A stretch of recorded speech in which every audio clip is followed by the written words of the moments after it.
točím jenom tak po ránu,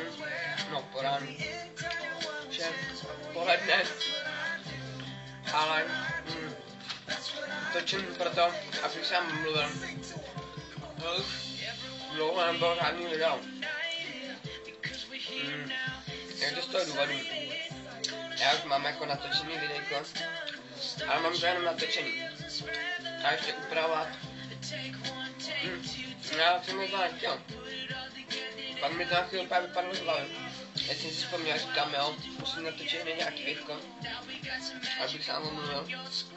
No a na další video, jako omluvu za tadyto, vymyslím naprosto bombový téma. Já pokusím se vymyslet naprosto bombový téma. Ještě nevím, co to bude, ale možná to bude trvat trochu díl. Buďte trpěliví. Takže čus.